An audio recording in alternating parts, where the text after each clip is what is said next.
एका गावामध्ये एक निबंध स्पर्धा होती, लहान मुलांची निबंध स्पर्धा.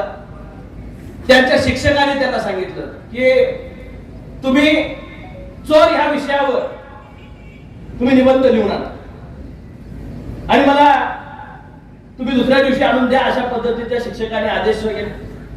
मग चोर कसा वाईट असतो आणि चोरामुळे कशा पद्धतीचं नुकसान होतं असं अनेकांनी या ठिकाणी लिहून दिलं. पण एक पोरग हुशार होतं, अति हुशार होतं, त्याची दूरदृष्टी होती. त्यानं लिहिला की चोर हा अर्थकारणाचा कणा आहे. कुठल्याही व्यवस्थेला आता पहिलाच त्याचा शब्द जो होता, चोर हा अर्थकारणाचा कणा आहे. शिक्षकाला सुद्धा कुतूहल वाटलं, म्हणजे हे सगळ्यांनी लिहिलं, चोराचा तोटा किती, हे कसं फायदा कसा लिहिलाय बघा. तर त्याने लिहिलं, चोर असल्यामुळे काय काय फायदे आहेत ते लक्षात घ्या. चोर असल्यामुळे घराला कंपाऊंड आहे, ते बांधण्यासाठी गवंडी लागतो, त्याला सिमेंट लागतं, त्याला रोजगार मिळतो.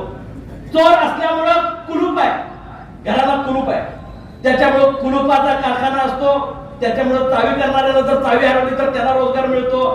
चोर असल्यामुळं सीसीटीव्ही घरात बसायला लागले, म्हणजे जिथं टेक्नॉलॉजी आली तिथं प्रमाणात रोजगार मिळायला लागला, त्यातनं अर्थकारण निर्माण झालं. चोर असल्यामुळे वॉचमन घरासमोर यायला लागला, त्याला पगार मिळायला लागला, त्याचं कुटुंब चालायला लागलं. चोर असल्यामुळे पोलीस निर्माण झाले, पोलिसांची व्यवस्था तयार झाली, त्यामुळं पोलीस त्या ठिकाणी काम करायला लागले, त्यांच्या गाड्या फिरायला लागल्या, त्याला डिझेल लागायला लागलं, पेट्रोल लागायला लागलं, त्यामुळे अर्थव्यवस्थेला चालना मिळाली. चोर असल्यामुळे वकिलांना रोजगार निर्माण झाला, वकिलांचं चालायला लागलं.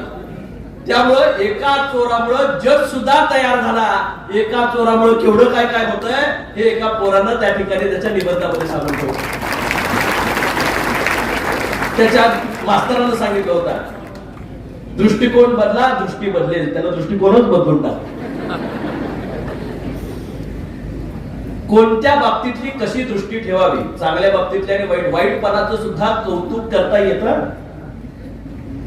एखादी गोष्ट वाईट असेल समाजामध्ये तर त्याचं सुद्धा, हे उदाहरण मी तुम्हाला मुद्दाम सांगितलं की वाईट गोष्टीचं सुद्धा उदात्तीकरण केलं जातं, चांगल्या गोष्टीचं उदात्तीकरण करायला फार कमी पडतो.